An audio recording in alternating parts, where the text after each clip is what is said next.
morning all, I am Vishnu. Today I am going to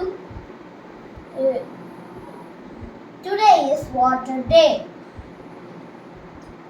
Once of our day there was a story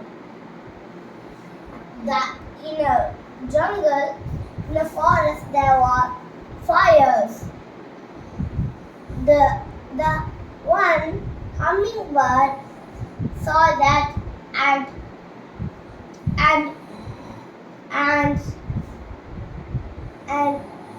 droplets, and it put droplets one by one.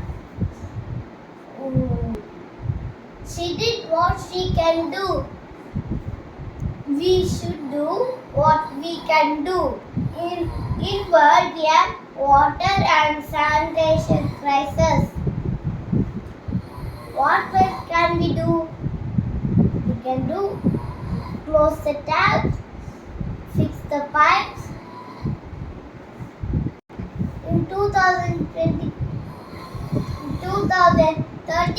we have to do what?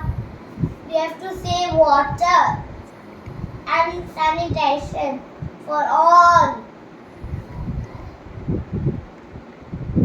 Happy Water Day. Bye.